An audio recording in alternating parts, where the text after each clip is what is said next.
in fact, there were other people in the room in the meeting in which he asserted this to me, that it was the president who had put him in charge of this.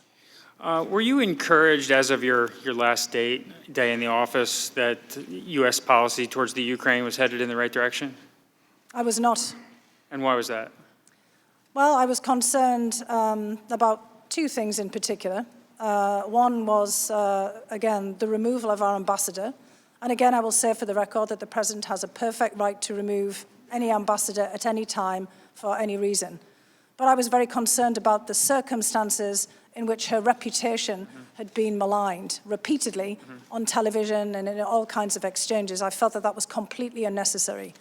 If the president wanted to remove an ambassador, which he did quite frequently, there was a number of ambassadors removed who were not political but career officials. That was done, but without these kinds of interventions. I wondered what that message was being sent. So there was that.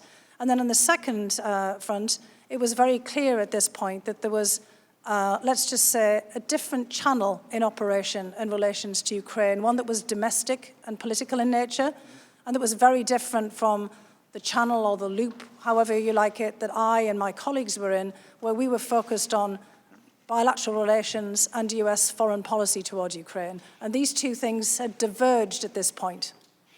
Fair enough. He indicated you were upset, and you were upset with Ambassador Bolton and upset with the way things are going. And well, I think you might recall in my deposition on October 14th that I said that very unfortunately I had a bit of a blow-up with Ambassador Sondland, and I had a couple of testy encounters with him. One of those was in June 18, when I actually said to him, "Who put you in charge of Ukraine?" And I'll admit I was a bit rude, and that's when he told me the president, which shut me up.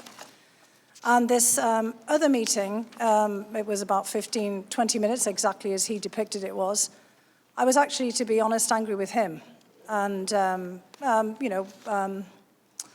I hate to say it, but often when women show anger, it's not fully appreciated. It's often, pushed onto emotional issues, perhaps, or deflected onto other people. And what I was angry about was that he wasn't coordinating with us. Now, I actually realized, having listened to his deposition, that he was absolutely right, that he wasn't coordinating with us because we weren't doing the same thing that he was doing. So I was upset with him that he wasn't fully telling us about all of the meetings that he was having.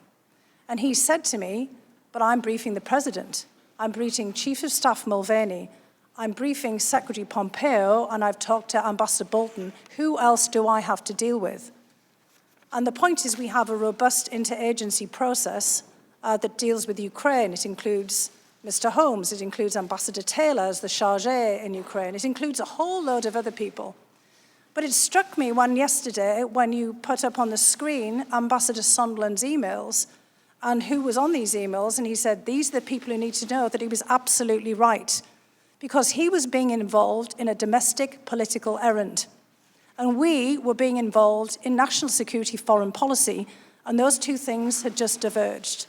So he was correct, and I had not put my finger on that at the moment, but I was irritated with him and angry with him that he wasn't fully coordinating.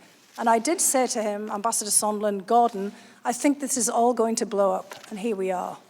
Dr. Hill, if you mind, sorry. Dr. Hill, I just want to drill down on this a little bit. The President of the United States, Commander-in-Chief. And his feeling was that the National Security Council was always trying to block him. What we were trying to do was block us from straying into domestic or personal politics. And that was precisely what I was trying to do. But Ambassador Sondland is not wrong that he had been given a different remit than we had been. And it was at that moment that I started to realize how those things had diverged. And I realized, in fact, that I wasn't really being fair to Ambassador Sondland, because he was carrying out what he thought he had been instructed to carry out, and we were doing something that we thought was just as, or perhaps even more important, but it wasn't in the same channel. Ambassador Sondland had said, "Let's regroup in the wardroom for, quick huddle on next steps," which, to be honest, was quite unusual.